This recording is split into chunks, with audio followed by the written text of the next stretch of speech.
Salut à tous les amis, aujourd'hui je suis ici pour vous faire une petite présentation de la Capricorn Lab GT2 2023.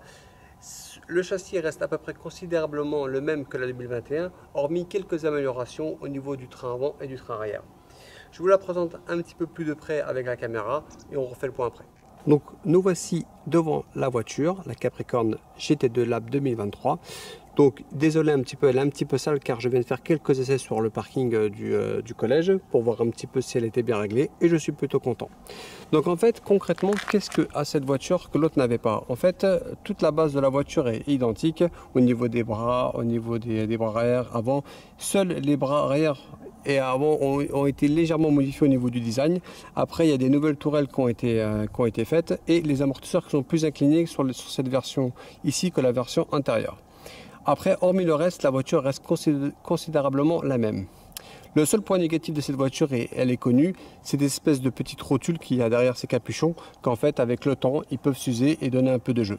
C'est le vrai défaut de la voiture, mais après, c'est du consommable. Toute voiture a son côté positif et son côté négatif. Hormis ça, ça reste une voiture très très bonne à régler, excellente en conduite.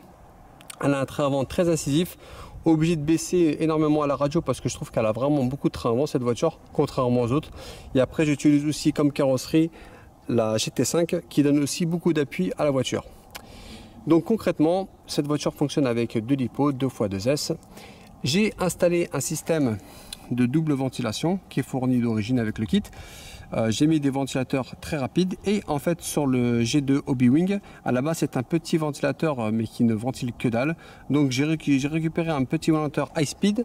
J'ai récupéré la petite prise parce que sur les 200 ampères la prise est différente que sur les XR8 Plus et autres. Donc j'ai refait une soudure, j'ai modifié la prise et j'ai modifié la prise sur ce ventilateur là pour pouvoir utiliser ce ventilateur qui est très rapide et très puissant et qui va refroidir beaucoup mieux le ESC que le ventilateur d'origine.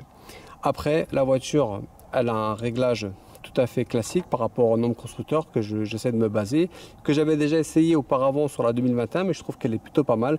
J'ai un 5 en carrossage et en pincement et j'ai du 3 pincement et carrossage à l'arrière. Après au niveau des amortisseurs, je suis un peu plus dur devant et un peu plus mou derrière avec la même huile du 1000 au carré. Les lipos c'est du 2x2S. Beaucoup de gens roulent avec du 10 000 mAh. Moi je roule que pour du loisir et que de temps en temps une course de temps à autre. Donc j'ai pas envie d'investir et je ne suis pas dans la course à l'armement, donc je me fais plaisir. J'ai acheté ce châssis à un Anglais. La voiture était neuve avec beaucoup de pièces détachées. C'est un modèle que je connais et que j'en suis très content. Donc voilà, après pas plus de choses à vous raconter sur le châssis. Au niveau du différentiel, je suis à 200 000 à l'avant et du 20 000 à l'arrière. Je pense que 200 000 ça me paraît un peu light, mais bon, j'avais pas autre chose sous le coude. On verra à la piste les indications que ça me portera lors des virages, si elle s'ouvre, si elle survire. À ce moment-là, je modifierai l'huile dans les différentiels. Après, la voiture est considérablement la même.